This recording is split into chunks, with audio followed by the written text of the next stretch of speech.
Barça really believes Xavi could make up his mind and stay in Football Club Barcelona. A strong decision, a decision that won't be taken in vain. But Joan Laporta has one objective, and that objective is making Xavi stay for next season, guys. Welcome everybody, welcome back to Blog on Planet. Today, guys, we are discussing about the potential retention of Xavi Hernandez by Football Club Barcelona. At the end of the day, guys, let me tell you, I think that Xavi Hernandez maybe took the decision a little bit in the heat, in the heat of the moment, and could be making up and changing his decision.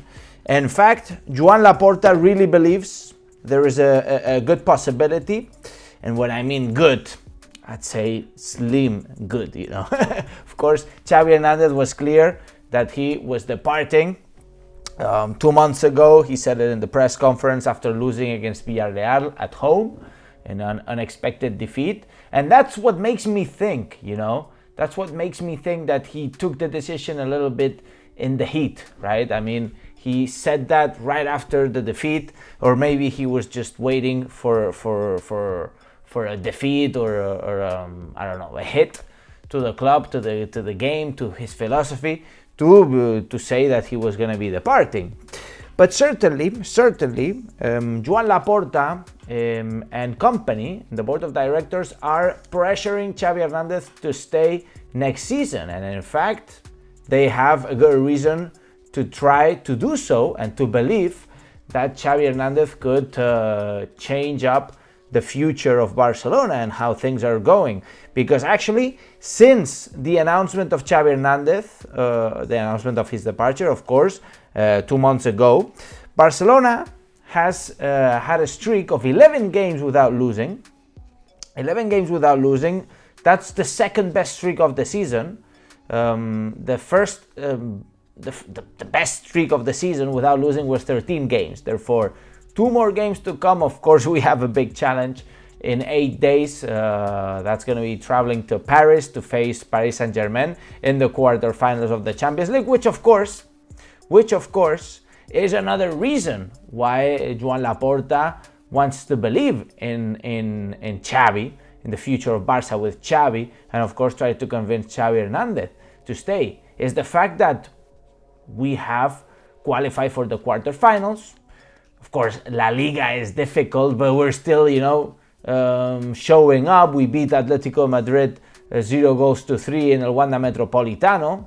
By the way, let me know your comments in the comment section below.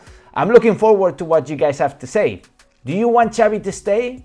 Yes or no? Do you think he's gonna stay? Let me know in the comments while I'll talk, because at the end of the video we'll do a quick Q&A, and of course, if you're watching this after we finish the live stream, then let me know the comments and I will try to reply.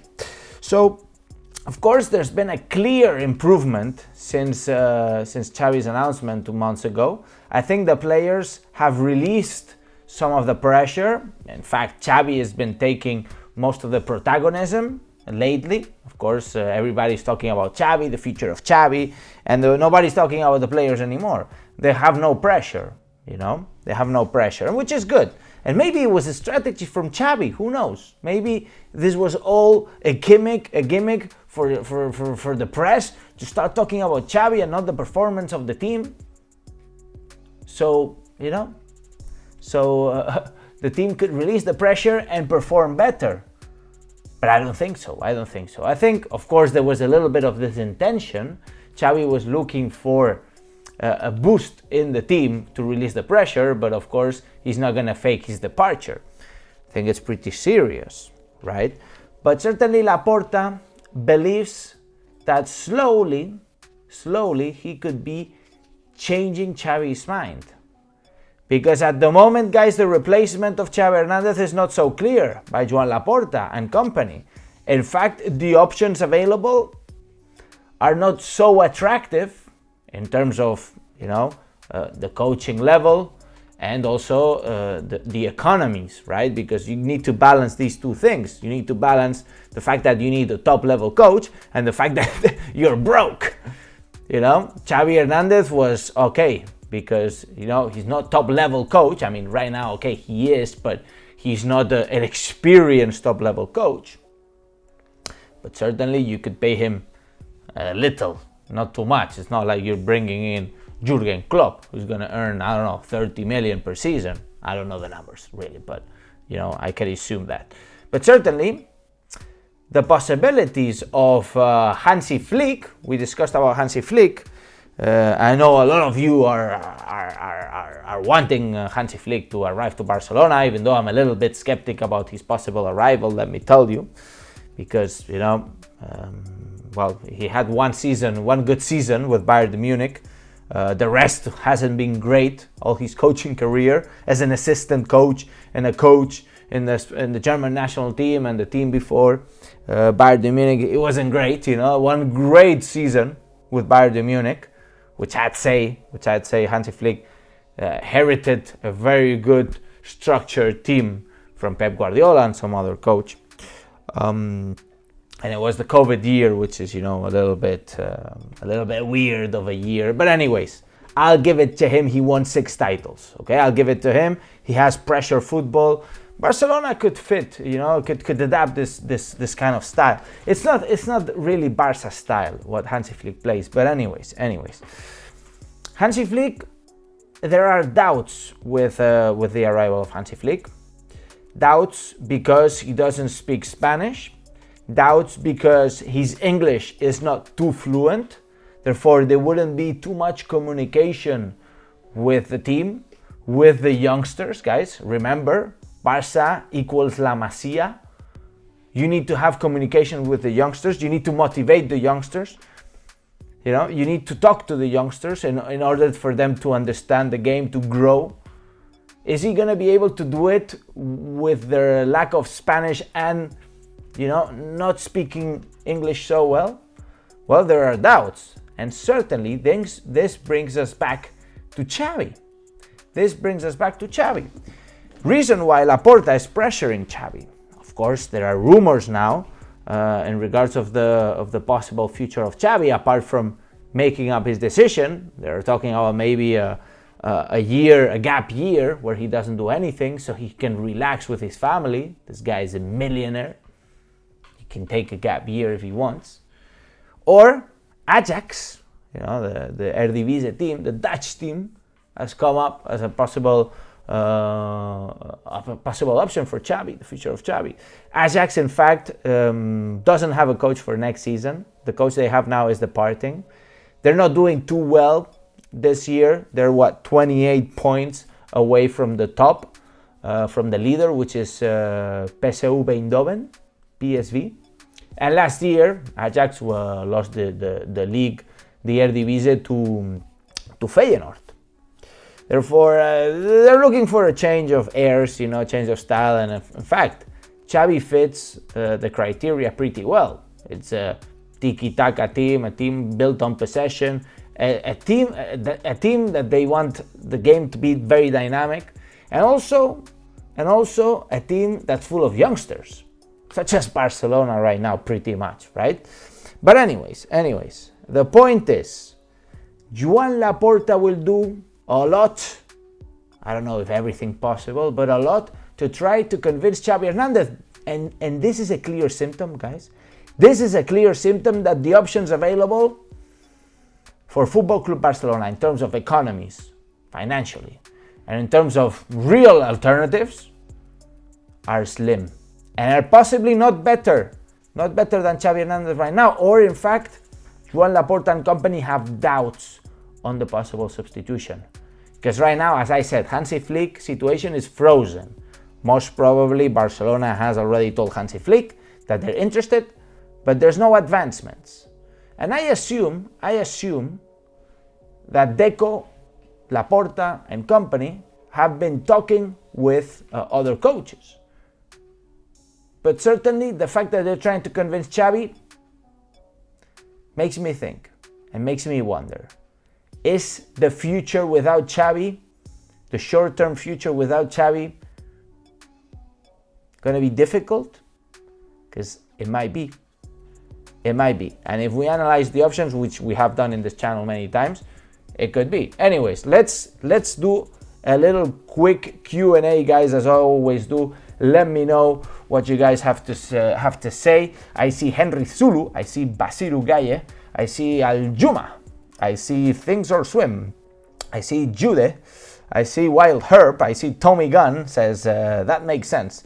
Wutrong says, hi Alex, please tell us your PSG versus Barça combined 11. Mine is whole Barça 11 with only Mbappe at left wing. Well, I bet we will do a video maybe with this in the preview of the game. But thank you, Wutrong, and I will have it in consideration. Tommy Gunn says, I can see Xavi coaching a big Premier League team. I don't know. I don't see it. I honestly think, guys, Xavi needs to develop as a coach. I think Barcelona came too early for him. And I wanna regret my words. Believe me, I want to regret my words so bad. The thing is that if you look at other coaches, look at Luis Enrique, for example. What, he went to Roma, you know? He went to Roma, some other team, I can't remember. And then he made the jump to Barcelona. You know? He built his skills, his quality in European football before jumping into a big team. He did that. If you look at other coaches, they're doing the same. Look at Xabi Alonso. He's doing well in Leverkusen. Doing very well in Leverkusen. And Leverkusen is not a super big European team. They're a medium European team. Of course, playing in the Conference League, you know, now qualifying for the Champions League. But if they were playing the Europa League, it would be normal too. You know, I think Xavi went directly from playing Qatari football, which, you know, don't be offended, Qatari followers of Blaugrana Planet, but man, the league of Qatar is average low, you know, to coaching one of the best teams in the world. Even if you're Xavi Hernandez, I think you're not Guardiola, and we will never replicate Guardiola. It's like talking about replicating Leo Messi. We will never replicate Leo Messi. Okay, maybe there will eventually be one time we have a player similar to Leo Messi. But it's so hard to replicate what people like this did, you know, like Leo Messi, like Guardiola, etc., etc. So I think it came too early. And I think that Xavi needs to develop in a medium-high team. Something like Leverkusen, for example, or some Bundesliga team, or some medium level or medium high level Premier League team, not like a Liverpool, for example. I think if you give Liverpool to Xavi, this guy is going to explode. You know, he needs to develop. Jassy says, we will look back at this time and wonder why we let him go, just like we regret Guardiola. I don't know, man. I don't know. Guardiola wanted to leave because Sandro Rosell. This is the truth. Sandro Rosell, you know, wasn't too much of a fan, and Guardiola wasn't too much of a fan of Sandro Rosell, actually. Okay, this is the truth. And he left because of that.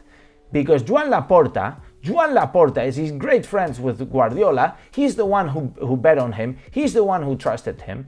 And Guardiola didn't feel comfortable with the way the club was being ruled by Sandro Rosell.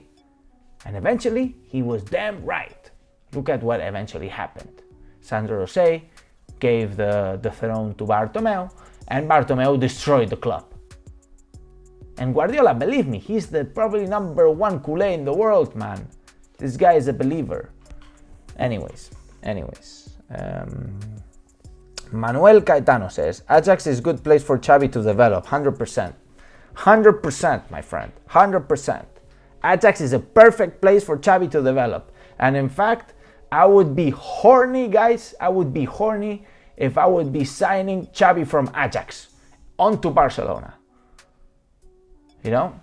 Imagine Xavi would have gone to Al Sadd, then from Al Sadd to Ajax, and from Ajax to Barcelona. I would be horny to sign that guy, man. Because he would have grown so much as a coach there in Ajax. And he would be super ready to get on to Barcelona. And of course, with the Cruyff mentality, which he loves. He loves the Cruyff mentality, Xavi. He said it himself. And in fact, I think that this season We tried a little bit of the Cruyff mentality, the extreme of the Cruyff mentality, which the extreme of the Cruyff mentality is, as Cruyff was used to say, I don't care if I concede 4 goals when I can score 5. Very offensive mentality. And of course the possession game is a mixture. It's a mixture, but of course, Guardiola made it up also, crafted it himself, of course, with the basis of Cruyff and even basis of other coaches before Cruyff. But anyways, guys, I see another comment by Jassy says, Alex, man, would you suggest me what is a good seat at the Camp Nou? If I was visiting for the first time, I'd say any seat is good in Camp Nou, especially in Camp Nou. Any seat is good. Of course, I wouldn't take it, for example, if you're taking a seat in Camp Nou, I wouldn't take a seat that's too close to the ground or too high up. So something intermediate, But to me, I was sitting on the 3rd stand, guys. Now I'm not going to Montjuic because I said it many times, it's too far from my house, and it's unable. I'm unable to do it. To Camp Nou is easy. I'm close. But I was sitting on the 3rd stand, close to the edge of the 3rd stand. So it's like nearly the 2nd stand. But I was on the 3rd stand, and views there are fucking great. But of course, I'd say the best views are 2nd stand, guys. 2nd stand, middle is the best. But anyways, guys, I see. Okay, one last questions. Ashnoy says, when do you think our financial situation will improve? And in fact, let me tell you, and to finalize this, because now we're 17 minutes into the video, I think that Barcelona is slowly improving the financial situation. Of course, Xavi cannot complain about the players that we got him. I see some articles saying, Xavi wanted Bernardo Silva and wanted, I don't know who else, man. Well, yeah, okay. I want Messi to come back. I want, I don't know. I also want Bernardo Silva. I want Haaland. I want Rodrigo from Man City. If I start asking, I want everybody. I want Mbappe. I want everybody. It's too easy to ask. And possibly, these rumors are coming from the shitty press, that they're just talking crap because they want to sell clicks. They want to sell clicks for you guys to see their ads. It's probably fake. Xavi understands the situation of the club. He knows the situation of the club. He knows that it's broke. The club is broke. And he understands that if he wants a center mid, Bernardo Silva ain't coming. He knows this shit. So now, don't let this media fool you. Don't let this media fool you, saying, oh, Xavi would stay if we bring Bernardo Silva and Haaland. What the fuck? Come on. Anyways, guys, anyways. I know you guys like when I get pissed off, but anyways, I'm shutting it down because it's too much now. It's too much. Guys, I have a lot of videos in this channel. You can get distracted with those, but I really appreciate your support. I really do appreciate the support. And make sure to thumbs up the video. Of course, you can subscribe to the channel, hit the bell notification. If you do, you'll be able to interact in the Q&A. And also, important, you can become a member of this chat and support me financially, which is the best, guys. I honestly appreciate it because I buy a lot of apple juice with those monies. Anyways, guys, thank you, everybody. Make sure to smash the like, subscribe, and now, as I always say, Visca el Barça, Visca Catalunya. I think Xavi could change up his mind. I really do. And see you in the next video.